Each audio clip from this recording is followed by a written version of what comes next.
अस्सलाम वालेकुम, क्या हाल है जनाब? ठीक हो? फिट फाट? तुसां वेखदे पे हो साडा यूट्यूब चैनल गाल पुहाड़।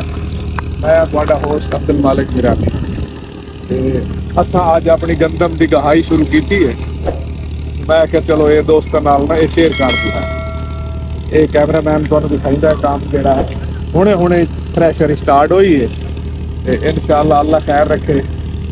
अज जिहड़ी गंदम शाम तक होगी फिर इंशाअल्लाह कल बड़े बदल हैं साढ़े को। मुल्तान मेरे ख्याल बारिश भी आई है ते होर काफ़ी इलाकों बारिश आई है, लेकिन मुल्तान शदीद बारिश आई साढ़े को। शाम नूं बदल जेड़े ना शदीद गरज चमक नाल आए, लेकिन अल्लाह पाक बड़ा करम किया कि बारिश नहीं आई।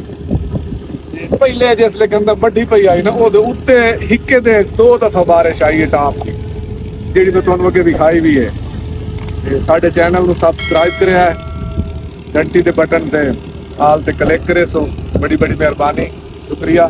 हूँ अस तुहानूं दिखाने हैं गंदम का किस तरह थ्रैशर चल रही है, दाणियां की पोजीशन की है, ये सारी अस तुहानूं चेक करें।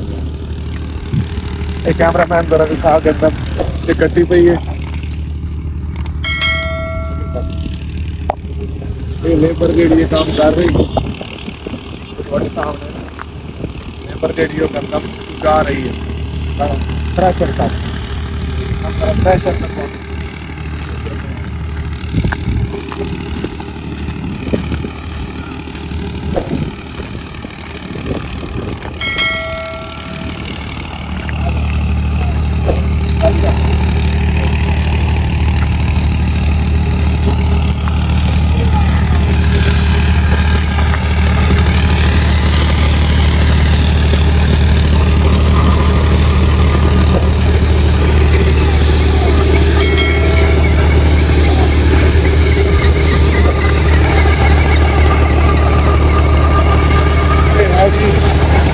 थ्रैशर का निजाम लेबर काम करता ही है।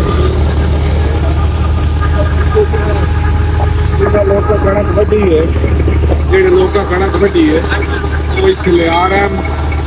अगला काम है इस लेबर का। पर गंदम चेक करेंगे कि गंदम किस तरह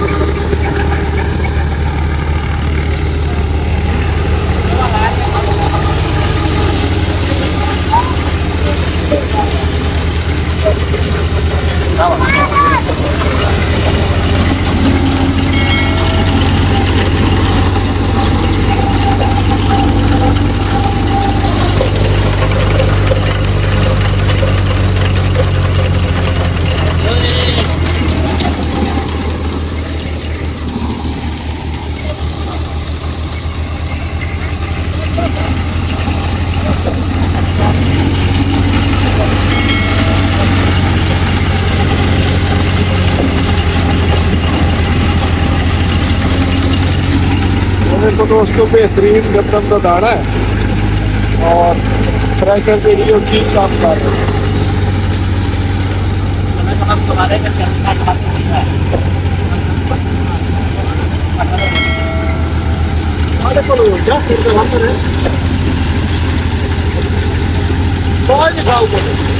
बेहतरीन काम चल रहा है और ट्राली चला रही है, घर पहुँच जाती। बहुत बहुत शुक्रिया तमाम दोस्तों का। मेरे फेसबुक पेज उसनों भी फॉलो करो तो यूट्यूब चैनल में सब्सक्राइब करो, घंटी के बटन से लाजमी घंटी लाजमी जरा ना प्रेस करना। बहुत बहुत शुक्रिया, थैंक यू, अल्लाह।